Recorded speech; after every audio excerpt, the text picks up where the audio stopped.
안녕하세요. 오늘은 전압에 대해서 공부해 봅시다.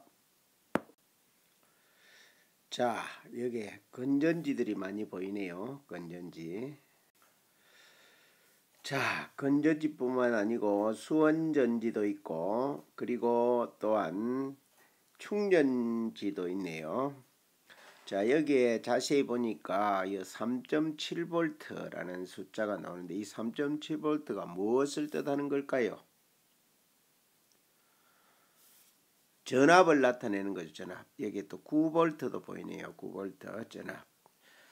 전압을 나타내고 V는 전압의 단위를 나타냅니다. 자, 그러면은 이런 것들이 어떤 것을 의미하는지 한번 찾아보도록 합시다. 자, 전압. 전압은 전기 회로에서 전류를 흐르게 하는 능력입니다. 즉 우리가 물이 흐를 때 물을 흐르게 하는 능력은 뭐입니까? 수압이죠. 수압. 물이 흐를 때 수압과 같은 역할을 하는 게 전류가 흐를 때 물이 흐를 때의 수압의 역할을 전압이 하는 겁니다. 전류를 흐르게 하는 능력을 전압이라 하고, 단위는 V로 표시하고 읽을 때는 볼트로 읽습니다. 볼트. 전압의 크기를 보면은 건전지의 전압은 1.5V, 우리가 가장 많이 쓰는 건전지죠. 다음 6V도 있고 9V 등등 많이 있습니다. 그리고 우리 가정용 전기 전압은 얼마인가요? 네, 220V죠. 220V. 선생님 어릴 때는 110V를 썼는데 언젠가 220V로 성합이 됐죠. 일본은 아직 110V를 쓴다고 하네요. 자, 이 전압은 전압계를 이용해서 측정을 합니다. 전압계를 이용해서 측정을 한다. 전압과 수압의 비교. 자, 펌프. 자, 왼쪽 그림에서 보니까 펌프가 있죠. 펌프 있는데 펌프는 물을 계속 흐르게 하기, 물을 부어올리는 역할을 하는 거죠. 물을 부어올려 주는 거죠. 물을 부어올려 줍니다. 그리고 전지에서 전류를 계속 흐르게 하는 건 뭘까요? 이 건전지죠. 건전지 빼버리고 선 연결하면 전류 안 흐르겠죠. 자, 여기 전류를 계속 흐르게 하는 능력. 이 바로 건전지의 전압이죠. 전압. 이 전압이 걸려야 되는 거죠. 전압이라고 볼 수가 있습니다. 자, 그러면은 이제 물레방아를 돌리는 장치와 이 전기회로의 장치를 보고 비슷한 역할을 하는 것끼리 한번 찾아보면은 펌프의 역할을 하는 건 뭘까요? 네, 건전지죠. 전지입니다. 전지고, 그 다음은 이제 물레방아 역할을 하는 거, 요 물레방아가 돌아가고 있습니까? 물레방아 역할을 하는 게 뭔가요? 예, 전구죠. 전구가 여기에 해당이 될 겁니다. 수도관은 뭘까요? 이 수도관 쭉 연결되어 있는 수도관. 요거는 전선이 되겠죠. 전선이 되고, 물의 흐름은 무엇인가요? 물의 흐름은 전류겠죠. 물이 흘러가는 것은 전류의 흐름이죠. 전류라 볼 수 있고, 펌프의 압력은 무엇이 해당되는가요? 네, 전압이죠. 전압입니다. 펌프의 압력은 전압에 해당이 된다. 다시 이야기해서 펌프는 전지겠죠. 건전지. 다음 물레방아는 전구, 수도관은 전선. 물의 흐름은 전류의 흐름이고 펌프의 압력은 전압이라고 볼 수 있죠. 전압계 사용법. 전압계는 전압을 측정하고자 하는 회로에 백열로 연결됩니다. 백열. 우리가 앞에서 직열 연결, 전류계는 직열 연결한다고 했죠. 직열 연결하면은 전선이 한 가닥으로만 연결됩니다. 백열은 어떤가요? 백열은 지금 요 그림을 보면 쭉 가다가 여기서 두 갈래로 나눠지죠. 백열 연결은 이렇게 두 갈래로 나누어집니다. 길이 두 갈래 이상 생기는 것을 백열 연결이라 되는 거죠. 백열 연결입니다. 즉 다리를 놔서 연결하는 거죠. 이런 게 백렬 연결이죠. 다음 전압계의 플러스 단자는 전지의 플러스 극쪽에, 전류계와 마찬가지로 전압계에도 플러스 단자는 붉은 색깔입니다. 붉은 색깔.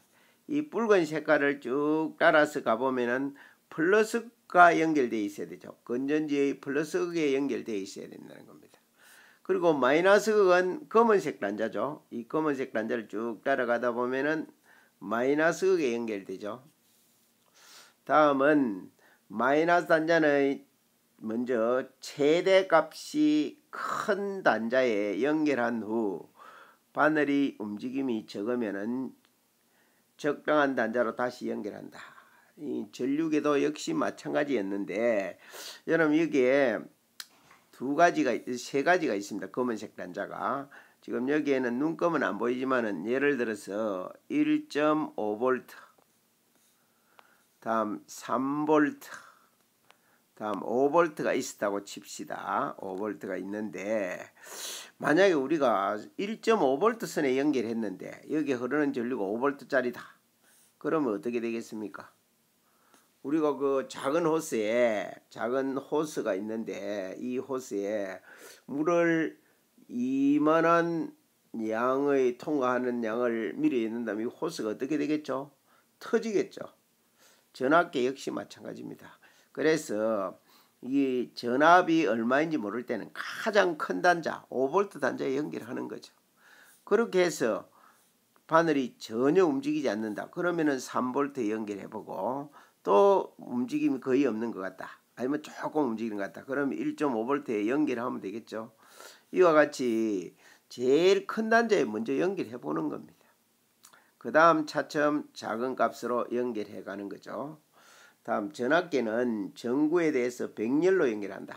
그 위에서 이야기했는데, 백렬로 연결한다는 것은 전구에 대해서 백렬이니까 전구에 다리를 놔가지고 이렇게 연결한다는 겁니다. 이게 백렬로 연결하는 거죠. 전압계는 백렬로 연결해서 전압을 측정합니다. 자, 앞에서 공부한 내용을 정리를 한번 해봅시다. 회로에 전류를 흐르게 하는 능력은 무엇이라고 하나요?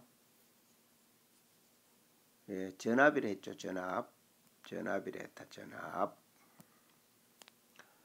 그리고 그 단위를 V라고 표시하고 볼트라고 읽는다 했죠. V라고 표시하고 볼트로 읽는다 했고, 다음은 마이너스 단자를 15V에 연결했다. 15V. 자, 여기에 15V. 자, 위에 값을 한번 보면은 3V가 있고, 여기에 값을 한번 보면은 3V가 있고 15V가 있고 30V가 있죠. 지금 15V에 연결했으니까 최대값 15V죠. 15V면은 가운데 눈금을 읽는 겁니다. 가운데 눈금. 가운데 눈금이 0, 5, 0이고 5V, 10V죠. 10V하고 최대값, 만약 바늘이 여기 가리키면 15V가 되겠죠.